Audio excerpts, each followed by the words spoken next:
As we look to the changing demographics that are happening in the workforce across the US in particular right now, but it's also happening in Europe too. Aging demographics, you're getting a lot of folks getting ready for retirement. Young people coming up through the talent pipeline right now have very strong expectations about the places where they're going to work, that those places should be supporting and helping the communities where they live and work.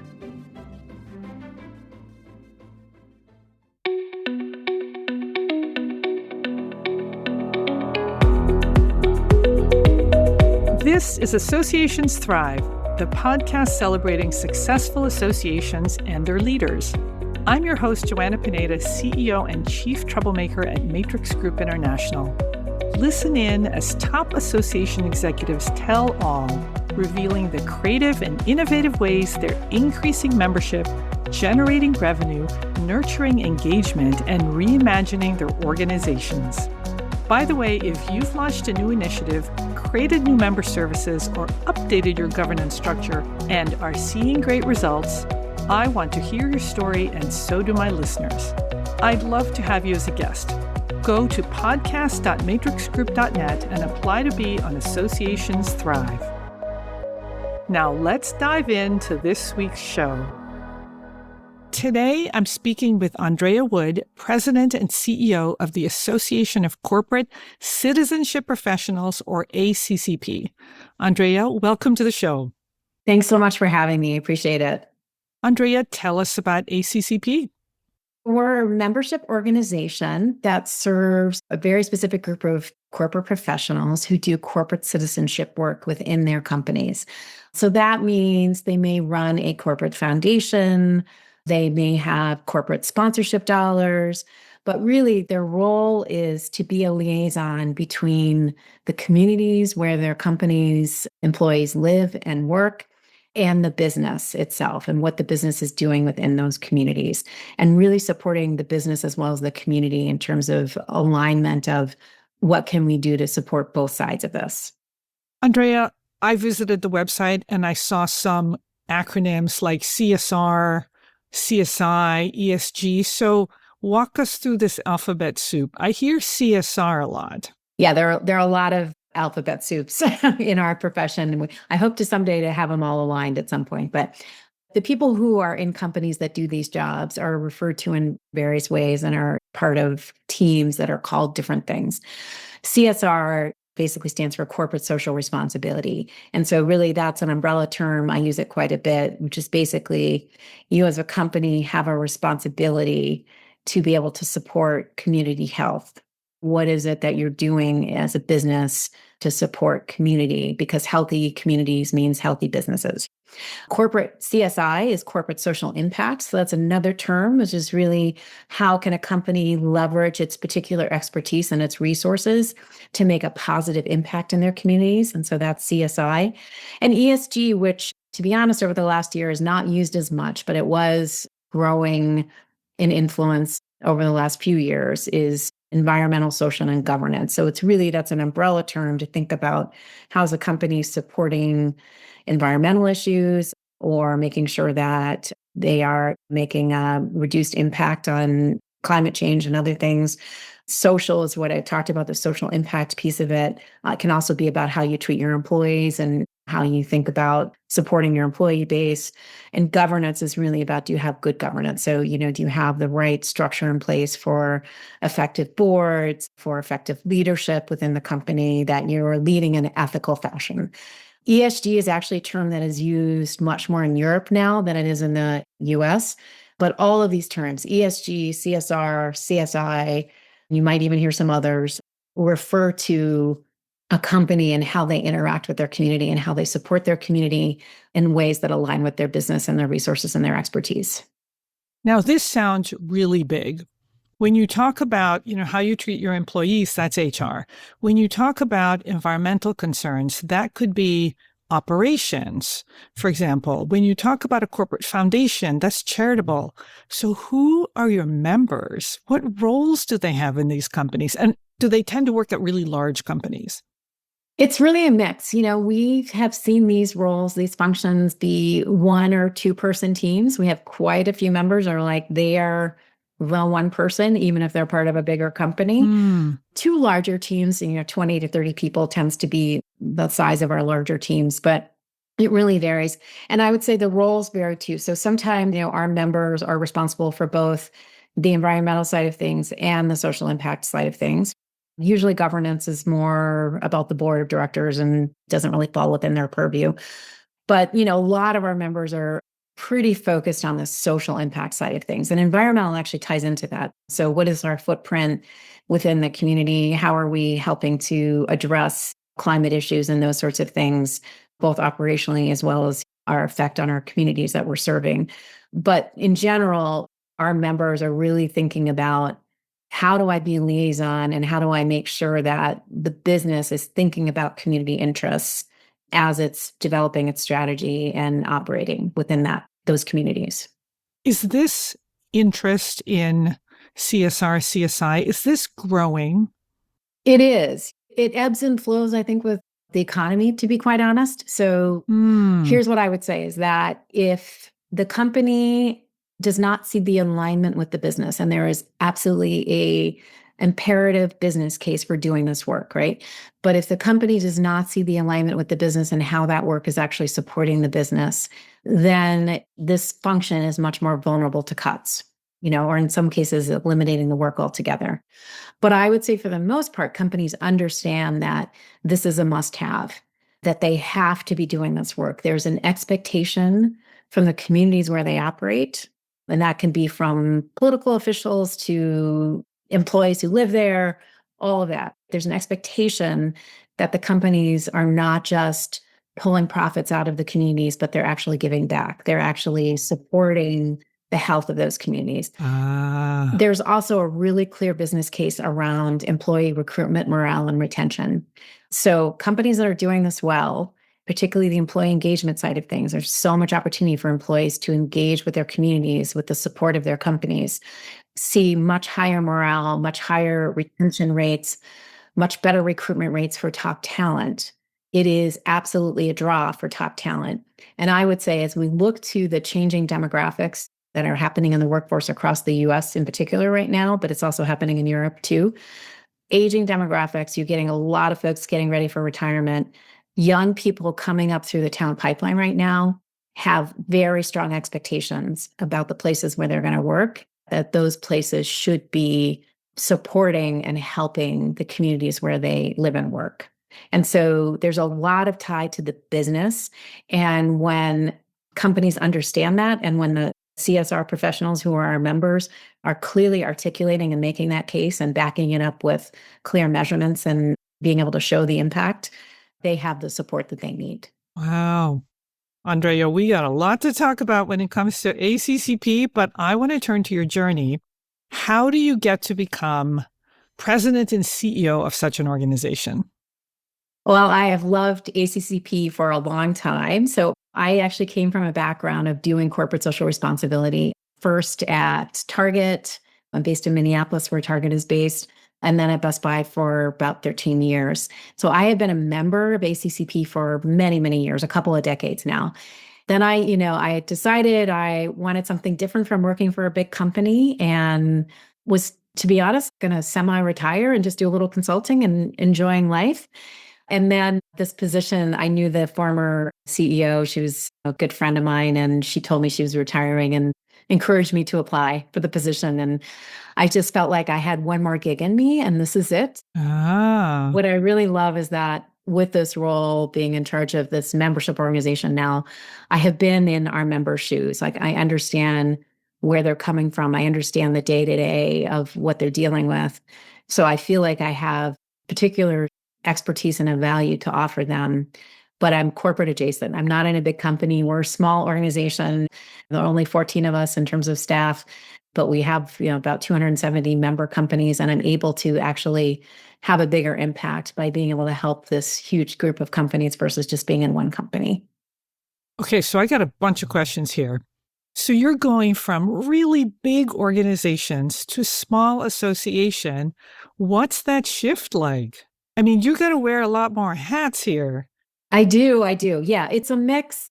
I've been in this position for a little over a year now. And I would say where I had to temper myself is that I have a lot of big ideas, but we have limited resources and limited staff. And so we just had a staff retreat last week and we talked about this term sustainable growth, right? So, how do we make sure that we are growing, we are innovating, we are trying new things, but it's in a way that's sustainable that we can actually manage over time? So that's been the biggest shift for me is because when I was at Best Buy, I actually had a bigger team and we were able to move fast on things that we wanted to do because we had the resources to do that. We're just smaller now, so it may take a little more time. But what I love about it is that the other side of that coin is that being part of a smaller organization is that in some ways you can move faster because there are not all the layers of, you got to get everybody's buy-in internally when you work for a big company and making sure that everybody's lined up before you pull the trigger on something. And we generally can say, oh, we want to do this, share it with the board and move forward. And so I appreciate that as well. But I have had to get used to maybe doing more things myself with a smaller team. We all jump in. Right. I mean, I remember when I was at Ernst & Young, I was an intern while I was in grad school. And I remember, I don't know, there was a new partner and he said something like, I need new artwork. And they said, call the artwork person. And I thought, Ernst & Young has an artwork person? Like, that's just crazy. Exactly. We have no artwork people here.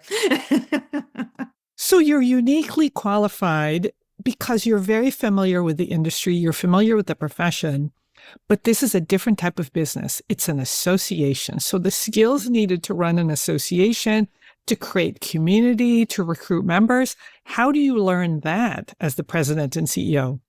It was certainly a learning curve, but I would say that there's a lot that is transferable in terms of whether you're working for a big company and trying to engage internal and external stakeholders in your work, whether you're working for a membership organization. It really is all about engagement and value.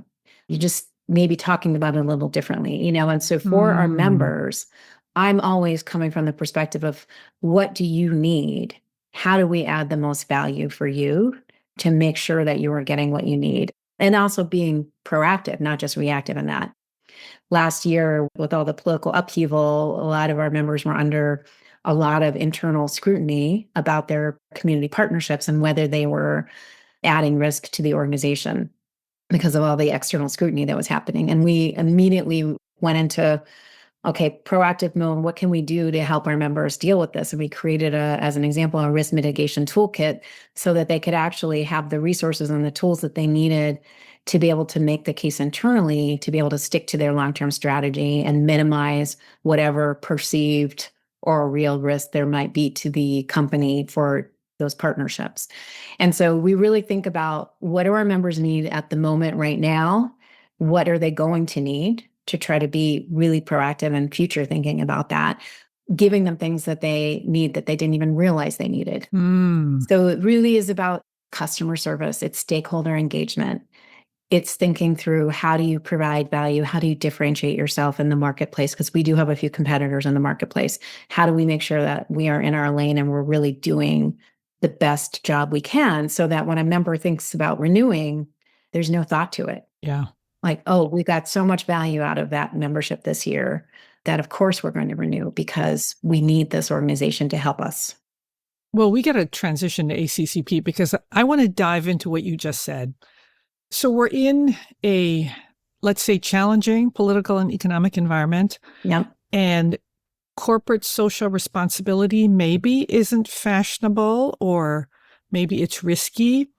You talked about the toolkit, but what are your members saying and doing about CSR? Are they staying the course? Are they dialing back? And how are you helping them to navigate that? Yeah, well, according to our most recent survey, which was in November, and I know every day feels like a year right now, so that might feel like a long time ago, Yeah. but it wasn't. The majority of our members are saying they're not expecting huge budget cuts. They're not expecting to deviate from their long-term strategy. They may be changing some of the tactics for how they're realizing that strategy, but they are not expecting big changes in it. I think the places where they're really leaning in, and this is where we're helping as an association, is to be able to clearly communicate the business value for this work. This is not just feel good. It's not woke policies. It's business. It's hardcore business. It is hardcore business, and there are so much research now to be able to make that business case. In fact, if anybody wants to go on our website, one of our most downloaded documents is called Making the Case, and it's available for everybody. You don't need to be a member. That's where we really make sure that we have the most up-to-date research and data and statistics and measurement for our members to just take to their C-suite and say, this is why this work is important. There's research to back this up. And, I mentioned some of the things earlier. It's around employee morale, retention, engagement.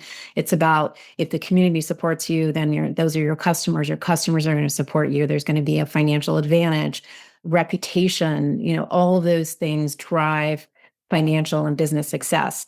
And so what we've been telling our members this past year, as there's been a lot more political upheaval and scrutiny, external scrutiny in particular, is to always be talking about the business case. We didn't necessarily have to do that as a membership in past years. It was more kind of assumed, and yes, we understand that. Now we're saying, no, you have to be really direct. You have to be able to talk about this and say, this is driving business and this is why. And again, lots of research to show that, to prove that. It's been done over the years. But I think our members got out of the habit of explaining that clearly to their internal and external stakeholders. And that's what we've been trying to help them with this year. So if you're, say, a manufacturer and your plant is in a place where you have a heavy Latino population, you're going to have policies and programs that will benefit that population. And you can make the case that it's because that's what you need to do because of where you are, as opposed to because it's a feel-good policy. Exactly. It directly affects your workforce. So that's a business case, right? To be able to say, yes, our workforce is being affected by whatever issues are happening in the community. How do we make sure that they understand that we are here to support them and help them? Wow. That's a clear business case. The employee engagement piece is, I think, the clearest line. It's the easiest one for our members to measure internally. Because even, it's interesting, if you have great employee volunteer programs, in general, most companies probably only have about 10% of employees who actually participate in those programs. That's fine. Our position is that's fine, because what happens is that the other 90% who know that you were doing those programs are happy you're doing them and feel better about working for you. So they don't necessarily have to be part of those programs to have an impact, a positive impact on employee morale and engagement. Because that's something that the other 90% value and feel like this is a company that I can feel good about working for because they support these types of programs that could be a volunteer program. Exactly. It's kind of a halo effect. Yeah.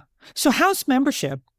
Membership's good. We're growing. I'm surprised. We grew last year a little bit and we're growing this year. So far, so good. And it's only been the first quarter, but we've been doing well so far, which is a testament, I think, because, when budgets are getting cut, and this is going to be, I think, a difficult year economically for many of our members, usually memberships are one of the first things to go.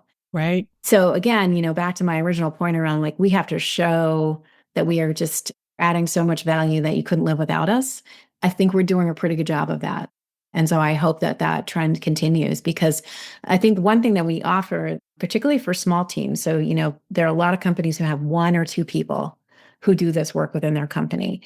And there's no way that those one or two people can do everything on their own, right? Or know everything happening, know the trends, right? Exactly. Or be able to stay on top of the trends and what's happening, right? And so we can almost be an extension of their staff.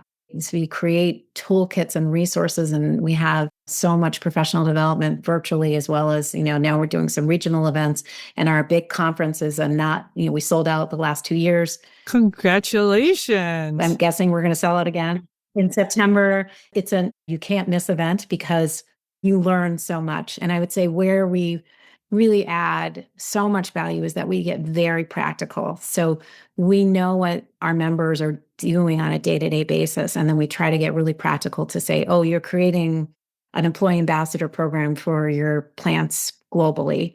Actually, we have a program you can just lift and load. Just here, take this program, put your name on it, go.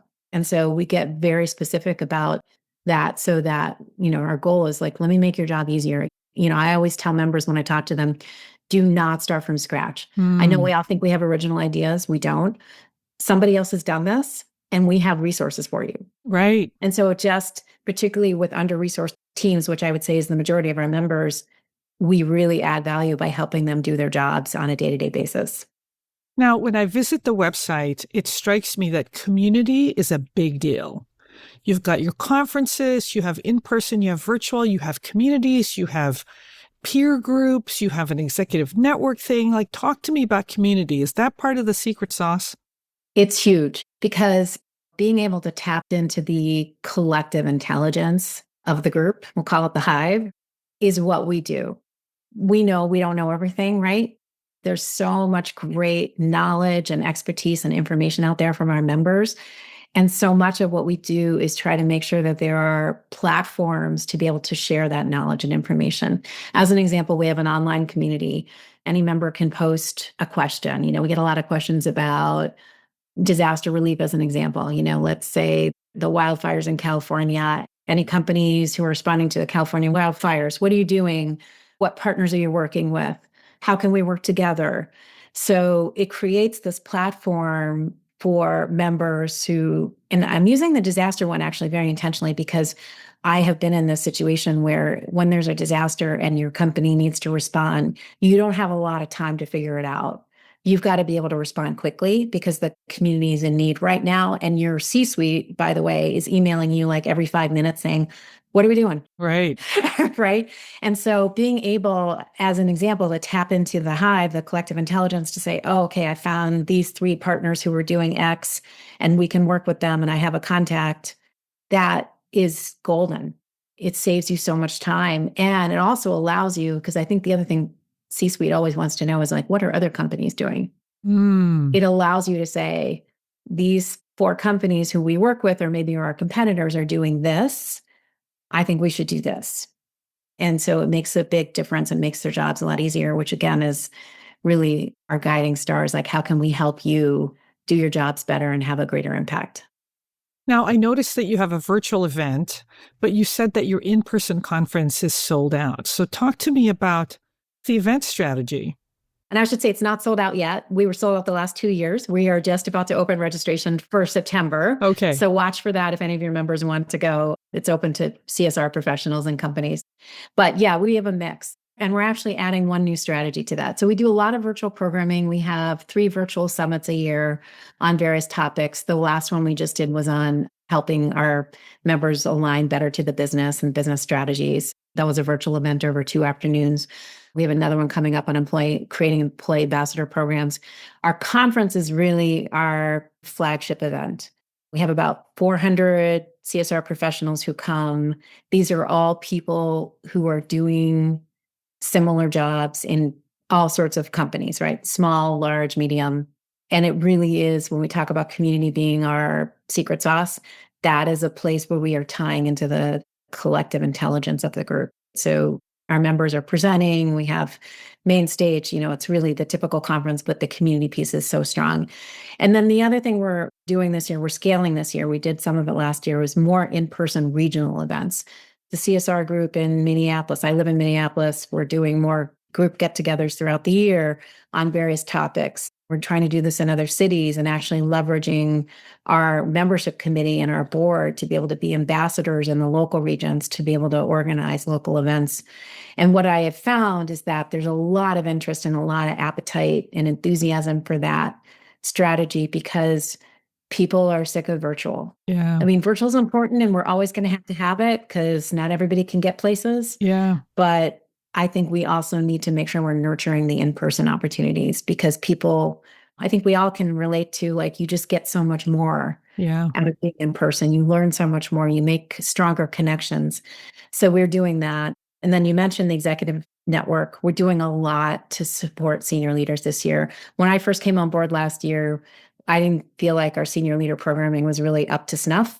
I felt like we needed to really improve it. And we spent a long time kind of thinking through it. We launched our very first executive network retreat in Florida in February. We kept it small, deliberately small, to 25 people.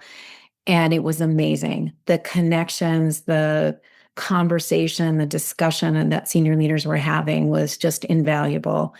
And so we're looking to do more specific senior leader programming, not just senior leader. We also are focused on mid-career. How do we support people in that area? And then we have a lot for early career as well. So we're thinking about you, wherever you are on your career trajectory, how do we make sure we're supporting you with the resources and the information that you need? Okay, so how are you doing all this with 14 people? Like, let's talk about the regional event strategy. How are you staffing regional events with your staff?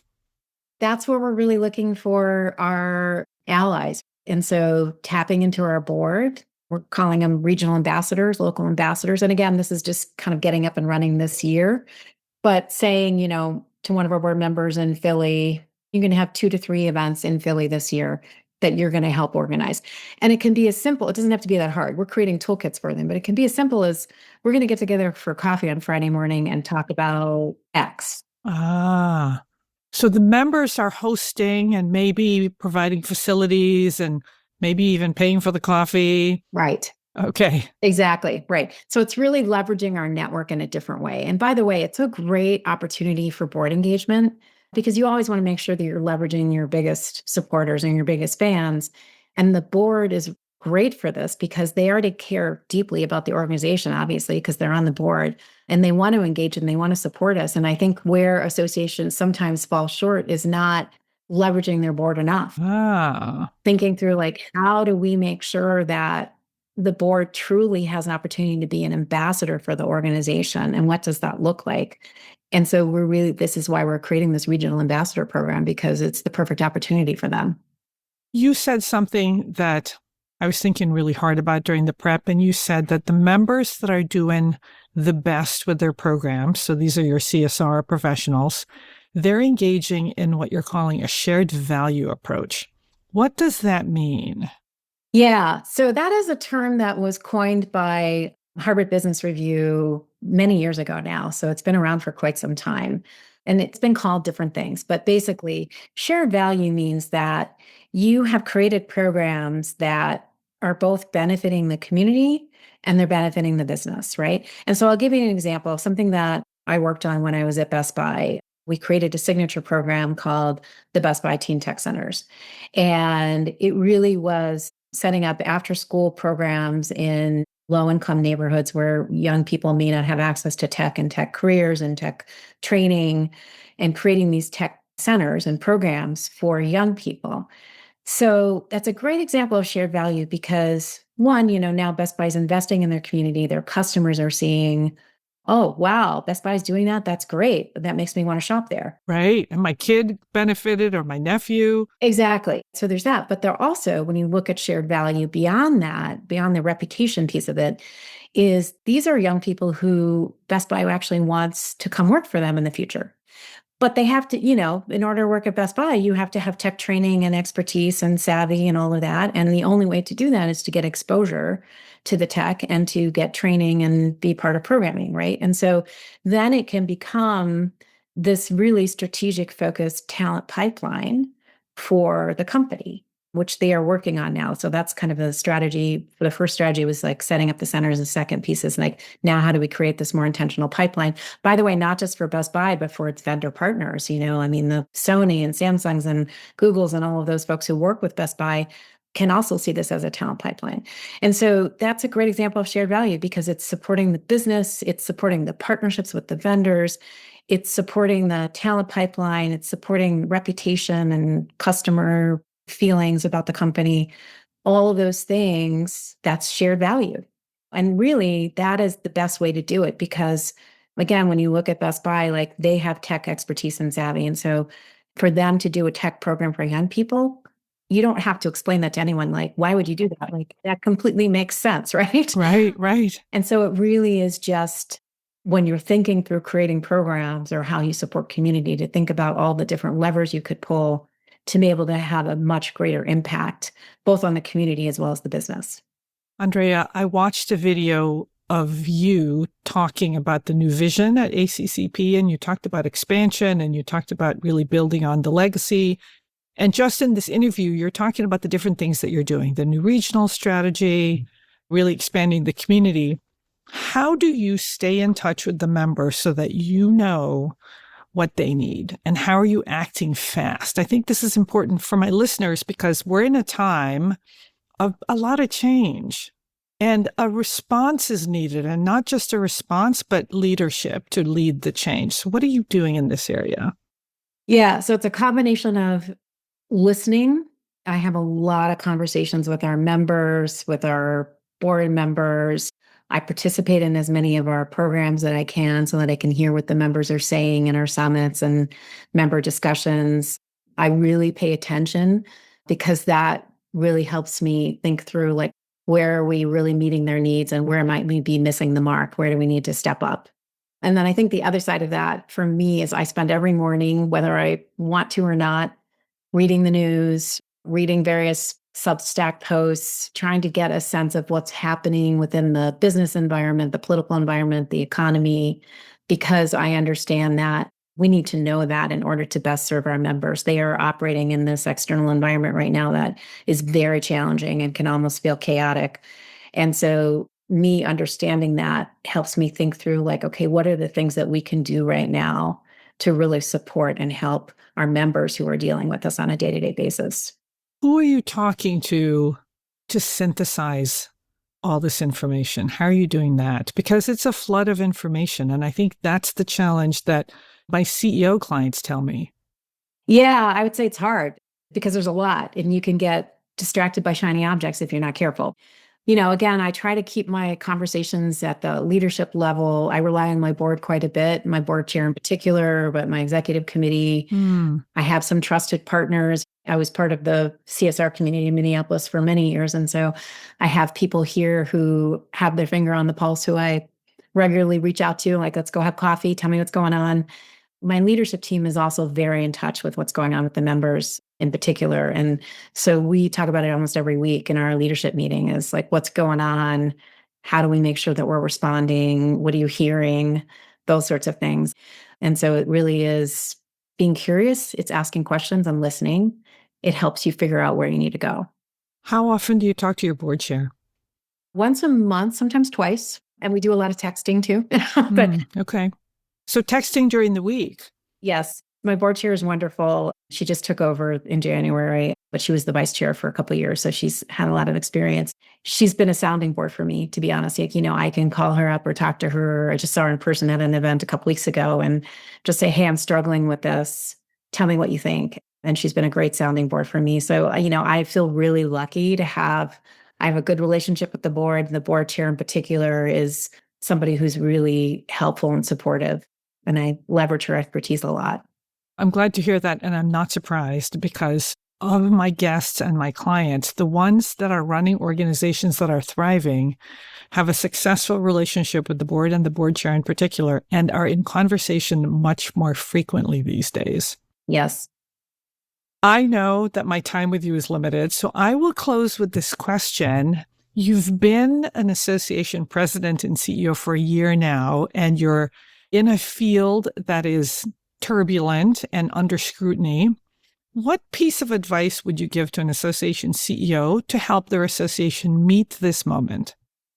I would say spend a lot of time listening, asking questions, being engaged with your members, finding out what they need.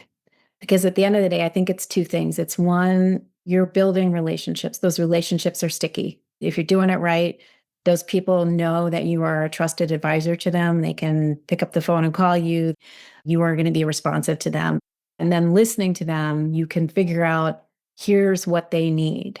And then how do we make sure that as an association, we are meeting that moment?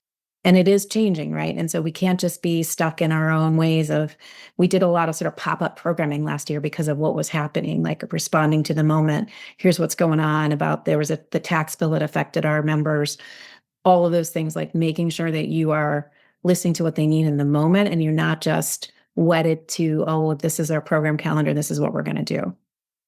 Andrea, fantastic advice. I'm going to have you back because I want to check in with you next year about the kind of year that you had and how your programs changed again. Thank you for being on the show. Thank you so much for having me. I appreciate it.